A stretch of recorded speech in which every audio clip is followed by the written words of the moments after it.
Good evening, viewers. Welcome to News Now. In the studio, I am Malful Hajurika. Let's see today's news. A young man named Debanga Bhushan Borua was brutally attacked by a group of youths.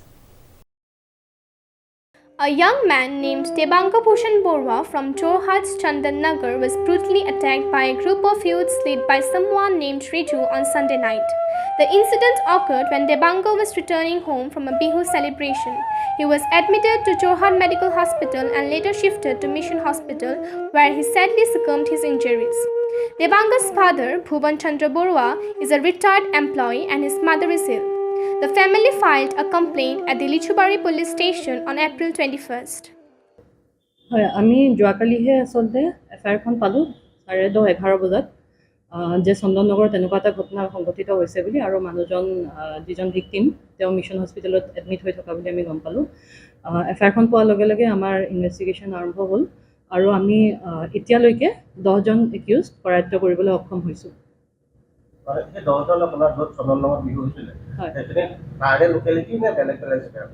ওচৰ পাজৰৰে ল'ৰা প্ৰায় গোটেই ওচৰৰ ল'ৰা যিখিনি বিহু চাবলৈ আহিছিল সেইখিনি আছিল এতিয়ালৈকে পোৱা নাই আৰু কিবা আপোনালোকে ইনফৰমেশ্যন পাইছে যে 10জন পিক আপ কৰিছে আৰু কোনোবা আছে নেকি কিবা সোধপোছ কৰি আছোঁ আৰু যেনেদৰে ইনভেষ্টিগেশ্যন আগবঢ়ে আমি তেনেদৰে কৰি থাকিম যদি আৰু নাম আহে আমি সেইখিনিকো কৰায়ত্ব কৰিবলৈ চেষ্টা কৰিম সোনকালে 10জন ধৰিলে আৰু এতিয়া 10জনৰ ভিতৰত ষ্টেটমেণ্ট আপোনালোকে পাব যদি কোনোবা আছে মানে এইটো নিশ্চয় মানে ক'বলৈ কোনো ভাষাই নাই আজি অলপ দিনৰ পৰা ড্ৰাগছ সেৱনকাৰীৰ উৎপাত বহুত বাঢ়িছে আমি এই সংক্ৰান্তত আপোনাৰ ডিচি এডিচি এইবিলাকক আমি এপ্লিকেশ্যন কৰিছিলোঁ তেখেতসকলে আহি চাই তাৰপিছত দেখোন আকৌ সকলো নীৰৱ হৈ যায় একো আমি খবৰেই নাপাওঁ কিন্তু এনেকুৱা এটা অৱস্থা হৈছে আমাৰ কেইদিনমানৰ আগতে আমাৰ যি এইটো অনুষ্ঠানৰ গুৰি ধৰোঁতা প্ৰণৱ মিলন তেওঁ বায়েকৰ হাতৰ পৰা ফোনটো দিনতেই কাঢ়ি লৈ গৈছে গতিয়াই থৈ গৈছে আকৌ আমি এতিয়া মানে আমাৰ বোৱাৰী জীয়ৰীবিলাকে কি হ'ল ভয়তে চেইন ফুলি আদি পিন্ধিবলৈ এৰিলোৱেই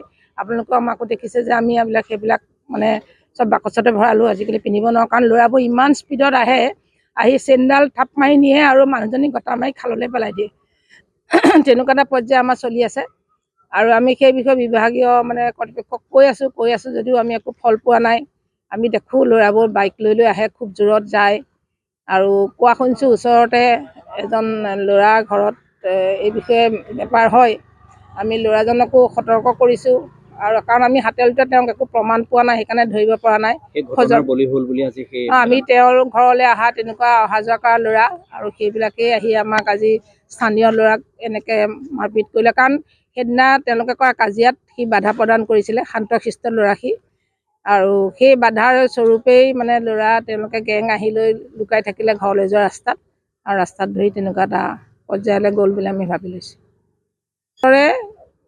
সেৱনকাৰীৰে এইটো ঘটনা বুলি আমি ভাবি লৈছোঁ আজি মোৰ সম্পৰ্কীয় এজন দদাইদেউ আমাৰ মাজৰ পৰা হঠাতে হেৰাই গ'ল আমি এনে এখন জেগাত আছোঁ যিখন জেগা সকলোৱে চিনি পায় চন্দন নগৰ কিন্তু আজি আমি ইয়াতে ধৰক সুৰক্ষিত নহয় আজি তেওঁ নিজৰ স্থান বুলিয়ে কৈছোঁ তাতে এনেকুৱা এটা পৰিস্থিতি হয় ঘৰৰ মুখতে এনেকুৱা এটা পৰিস্থিতি হ'ল আমি অতি দুখ মনেৰে এই কথা ক'ব লগা হৈছে এজন ডেকা ল'ৰা সফল ডেকা ল'ৰা আজি তাৰ বিয়াৰ গাড়ী যাব লাগিছিলে কিন্তু আজি তাৰ শ্মশান ঘাটলৈ গাড়ী গৈছে সেইকাৰণে অতি দুখ পাইছোঁ মানে ক'বলৈ আৰু একো ভাষা নাই তেওঁ আচলতে কালি যোৰহাট মেডিকেল কলেজত ICU চিট নাপাই ইয়ালৈ আহিলে 11:16 দিনৰ আমি অহাৰ লগে লগে ICUত চিট দিয়া হ'ল ছেমি ভেণ্টিলেশ্যনত ৰখা হৈছিলে এণ্ড্ৰটিকেল ইণ্টিউবেশ্যন কৰি তাৰপাছত নিউৰ'চাৰ্জনে চাই ইমিডিয়েট অপাৰেশ্যনৰ ডিচিশ্যন লোৱা হ'ল অপাৰেশ্যন কৰা হ'ল 3টা বজাত তেওঁ ৰুটিত সোমাই 6:37 ভিতৰত তেওঁ উঠিৰ পৰা ওলাইছে ব্ৰেইনৰ দুখ পাই ব্ৰেইনটো বেয়াকৈ ফুলিছে ফুলাই সেইখিনি অপাৰেশ্যন কৰি যিমান পাৰে উলিয়াই তেওঁ ব্ৰেইনৰ স্কাল বুলি এটা এৰিয়া সেইটো এৰিয়া পেটত সংস্থাপিত কৰা হৈছিলে তাৰপাছতো তেওঁ আকৌ ICU চিফ্ট কৰি ভেণ্টিলেশ্যনত ৰখা হৈছিলে কিন্তু আনফৰ্চুনেটলি ৰাতিপুৱা 6টা বজাত তেওঁৰ মৃত ঘোষণা কৰিবলগীয়া হয় তাৰপাছত এতিয়া আমি থানাৰ ফৰ্মেলিটিখিনি কৰি আছোঁ পুলিচক খবৰ দিয়া আৰু বাকী পষ্টমৰ্টেমৰ কাৰণে যিখিনি কৰিব লাগে ৰৰা থানাৰ লগত যোগাযোগত আছোঁ ইহঁতক খুব এদি হুলস্থুল কৰি আছিলে ফাংচনত, সেইকাৰণে কিবা মানা কৰিছিলে বুলি শুনিছোঁ। সেইটোকে আখাইজ লৈ প্ৰথমবাৰ তাক মাৰিম বুলি আহিছিলে, কিন্তু কোনোবাই বাধা দিলে, সেইকাৰণে গ'লগৈ। তাৰপিছত আকৌ আহিলে, তেনেকৈ দুবাৰ আহিলে। শেষত যেতিয়া ফাংচন শেষ হ'ল, তেতিয়া তাৰমানে সকলো ঘৰা ঘৰি যাবলৈ হ'ল। লগৰকেইজনো গ'লগৈ, ইও সেই ঘৰমুখী হৈছিলে, কিন্তু ঘৰ নাপালেহি আৰু। তেওঁৰ লগৰ ল'ৰা এজনে দেখিলে, দেখি সি পৰি থকাহে দেখিছে, আনি আৰু হস্পিটেললৈ লৈ আহিলে। তেতিয়া মোক খবৰ দিছে। তাৰ বাহিৰে আজিতো নাজানো, বাকী হ'লে এনেই কৈছে এতিয়া যে মানে তেনেকুৱা হেৰি এটা আছে, পানী দুনি খাই থাকে, ড্ৰাগছটো খাই থাকে, খাই মানে তেওঁলোকে টিম হিচাপে থাকেই। ড্ৰাগছ খাইছিলে ল'ৰাকেইটাই? ড্ৰাগছটো খাই বুলি শুনিছোঁ, কিন্তু নিজেতো দেখা নাই, শুনিছোঁহে। 10জনীয়া দল এটাই আক্ৰমণ কৰিলে নেকি? 10জন নহয়, এইটো 20-25 জন বুলি কৈছে এনে শুনাত, আৰু নিজে নেদেখিলে কেনেকৈনো ক'ম এতিয়া, নাজানো। আপুনি পিছত কথা পাতিছিলেনে ল'ৰাৰ লগত?